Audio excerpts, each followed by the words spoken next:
So, I've been thinking a lot lately about like what led me here. Sitting down week after week making these videos. Before all of this, I was working in Hollywood, film, television, doing hair, standing beside people I had grown up absolutely admiring. I had structure, health benefits, a clear path forward. And from the outside, it looked like I'd absolutely made it. But something actually started to shift. The long hours, along with chasing someone else's vision, started to dull the excitement quite a bit. What I wanted wasn't more credits or paychecks, it was balance, time, autonomy, and my own life back. I didn't have a roadmap for this, just a feeling and a hobby that kept growing quietly underneath me. That was crypto. I think deep down, what I was searching for was a revolution, not a loud one, the personal kind.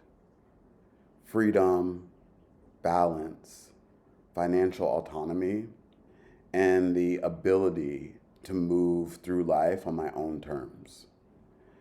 And along the way, I tried the meme coin route, getting into projects that promise quick flips, community, chaos, all of it.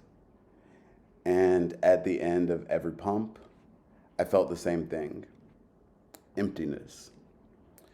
Because what I really wanted was meaning.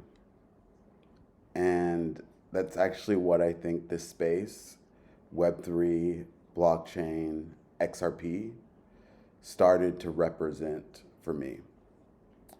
A chance to help build the rails of something new. And yeah, this road has been really messy. In the past few months, I've doubled down on projects that actually seem to add real value to the world, while watching governments, banks, regulators finally start to lean in. Partnerships forming, policy shifting, headlines that make me feel like the next move is just moments away. That confidence, that belief is what pushed me to leave what I knew. And don't get me wrong, it's been hard. Believing in something most people don't see yet. Waking up to a bullish headline and a bearish chart. Asking myself, am I early or am I delusional? I actually don't have the answer to the question, but I do have facts, patterns, and signs. And today, that's enough to keep me going. Lately, all eyes have been on this government shutdown in the United States, which hit right as the SEC was going to approve spot ETFs for XRP and other tokens. And if you're new here, a spot ETF just means a fund that holds the real thing, not a futures bet, actual XRP sitting in custody.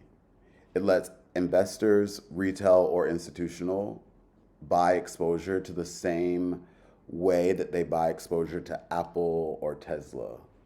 No wallets, no keys, just a ticker symbol.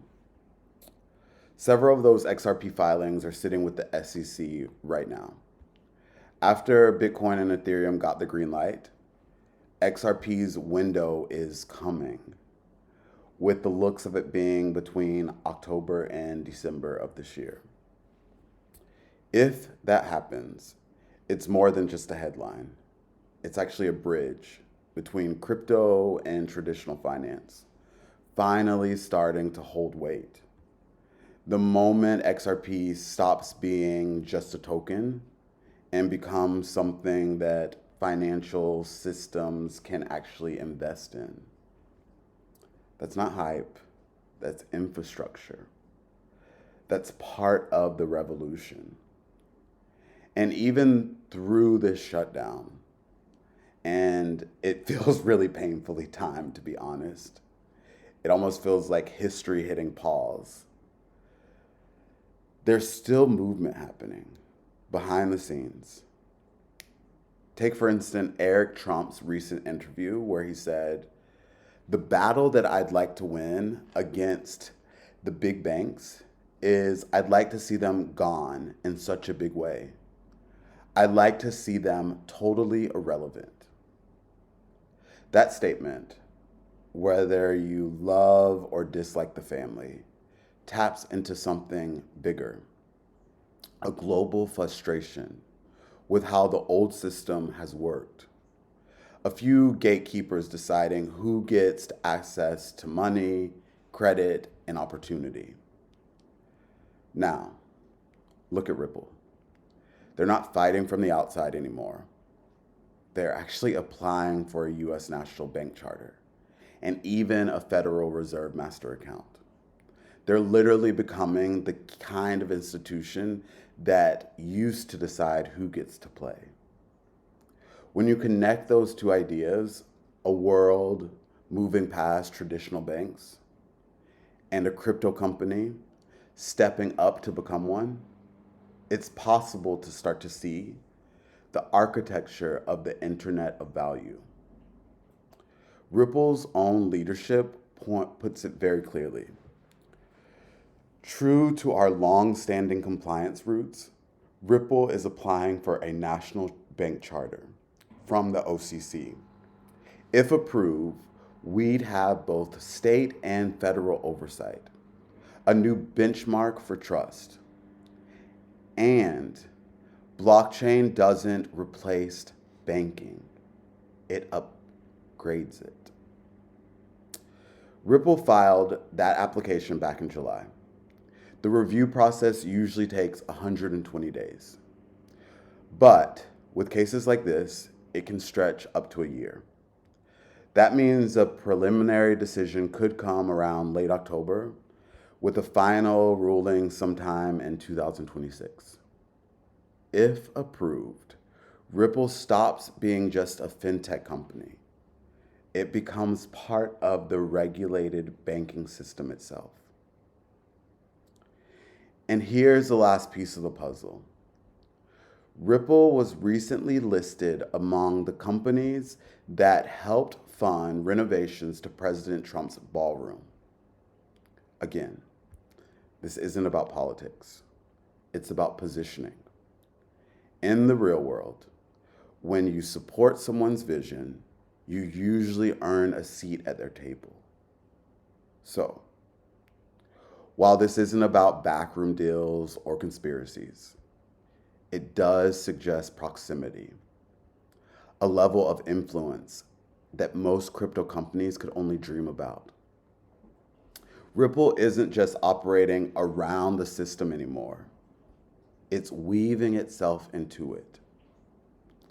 And if that alignment continues, especially with a White House openly talking about bringing crypto and blockchain back on shore, the upside for Ripple and for XRP's role in global liquidity could be enormous. So here's where I've landed. This isn't just about price charts or headlines anymore. It's about commitment, mine, and maybe yours too. I don't know if I'm doing this perfectly, and I honestly don't care. But maybe that's actually not even the point. Because perfection doesn't build revolutions. Persistence does. Curiosity does. And that's where I am staying. Committed to digging deeper. Committed to finding truth. Not just for you, or not just for me even, but for anyone who is trying to find their way through this space. Because I still believe not just that something new is coming, but that it can actually work. That the systems being built right now, the ones promising transparency, speed, fairness, and access, might just deliver on those promises. So, if you're on this journey to learning, questioning, holding conviction, even when it's not easy, then this is a space for you. Make sure you like, share, subscribe if you want to keep exploring this with me. And as always, this isn't financial advice, it's perspective. I'm just here trying to make sense of a changing world, one layer at a time. And I've also been digging into something new that caught my eye recently. It ties right back into everything we talked about today and more. Stay tuned, you'll see what I mean.